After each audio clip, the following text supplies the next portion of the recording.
Greetings, citizens, and welcome back to the Hidden Dagger Inn. My name is Peon, and today we're talking about how Steven is taking Ashes of Creation to the next level. So without further ado, let's do this. Today I would like to discuss the upcoming live stream on Friday, June 28th.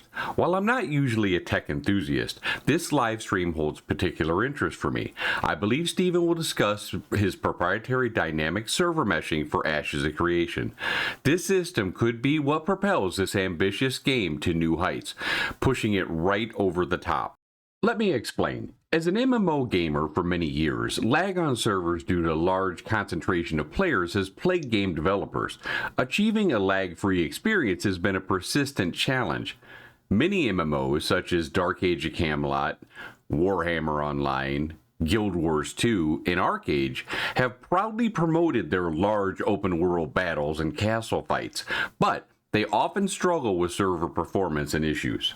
And every one of them was a slideshow. When players showed up for, say, a relic event in Dark Age of Camelot, or a large castle siege, or just an open world encounter. And in Arcade's case, just an overload of players in the library would cause the whole server to suffer, especially if they were doing a castle fight in Aurora. Guild Wars 2 was just more of the same, as players would not show up until they were right in front of you. They just wouldn't render. This obviously hindered the true spirit of what developers wanted. Perhaps the technology just didn't exist then. Now, times have changed and technology has advanced. Intrepid Studios is not only innovating with a game like Ashes of Creation in terms of scope and design, but they're also aiming to revolutionize the player experience on their servers. They hope to create a lag-free environment capable of hosting 8 to 10,000 players concurrent and up to 15,000 players concurrent after the game has been out for some time. Now that's a far greater amount of players on a server than most other games have. Let's say that Mortal Online 2 or New World, they struggle with just 2,000 players. This won't be on the same scale as, say, Star Citizen's project, which plans to support 30,000 players. This system is designed specifically for Ashes of Creation, and being proprietary, it could potentially be very useful to other MMOs in the future if it were to be sold.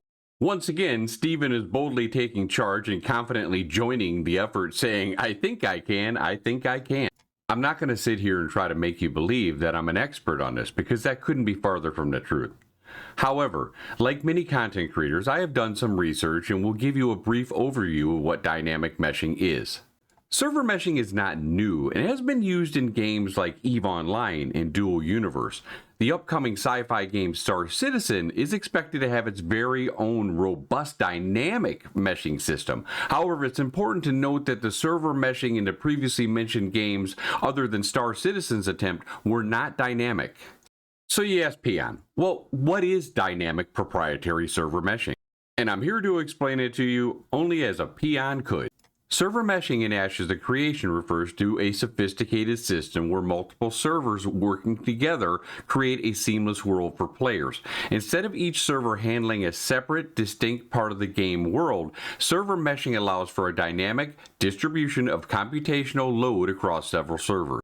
This means that as the population in a particular area increases, additional servers can be allocated to handle that load, ensuring smooth gameplay and reducing latency. The key takeaway in layman's term is that when large numbers of players gather in one area, say such as for a metropolis siege, additional servers will spin up to handle this increased load. By using load balancing, as players move through the game world, the system continuously monitors server loads, and if one of the areas becomes overcrowded, the load can be dynamically distributed across additional servers to maintain the performance. Scalability. The system is designed to scale with the player base. More servers can be added to mesh as needed, allowing the game to accommodate a large player base population without compromising the performance. This does not come without possible pitfalls. However, I'm sure Intrepid is very aware of these, but let's go over a few of them just so we're aware. Complexity. The system's complexity can lead to numerous technical challenges. Synchronizing data across multiple servers in real time without causing lag or data inconsistencies is a significant hurdle.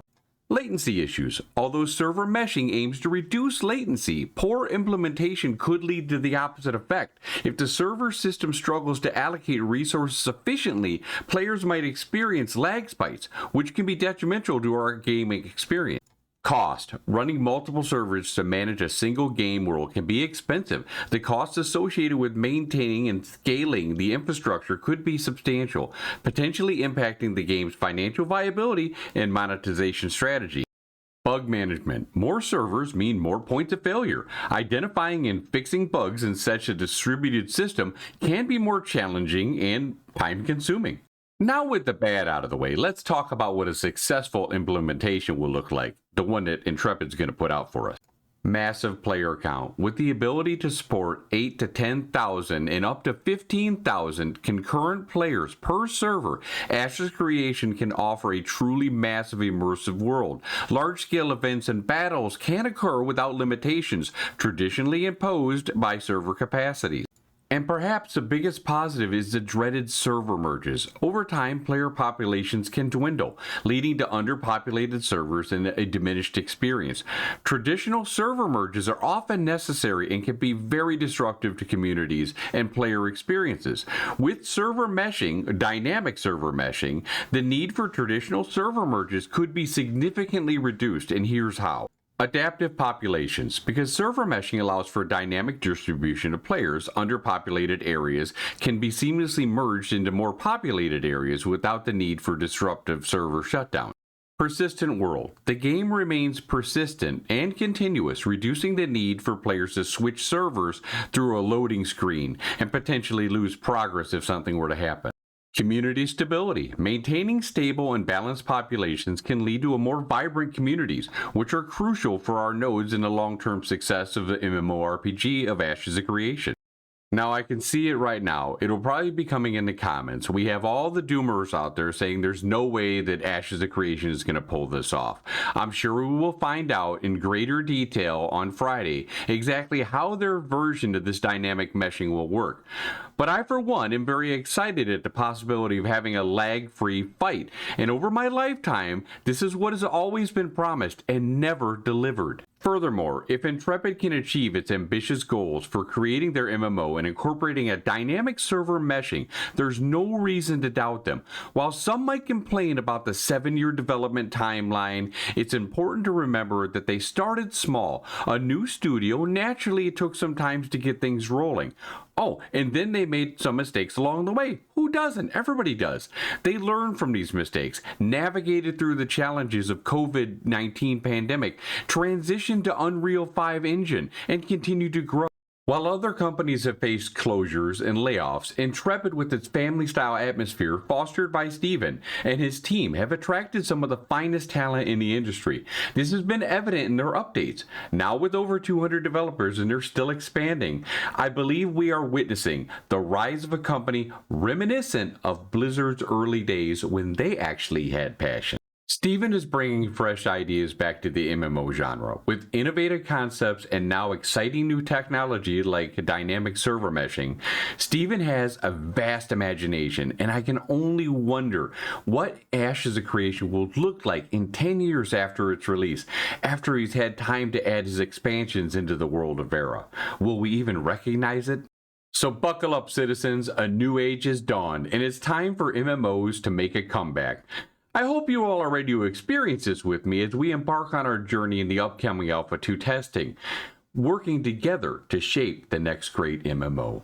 Thanks for watching, everyone. If you enjoyed the video, please smash that like and subscribe button, and don't forget to comment below on what you think about the dynamic server meshing in Ashes of Creation, and do you think they'll be able to pull it off? If not, why?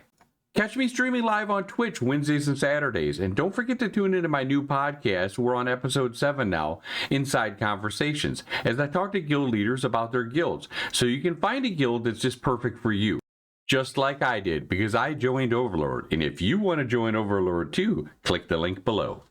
Lastly, if you want to join a community, come see me at the Hidden Dagger Inn Discord and hang out with me and some wonderful guildmates from Overlord that play games while we wait for Ashes of Creation. Thank you, Vera, and have a great day. Work complete.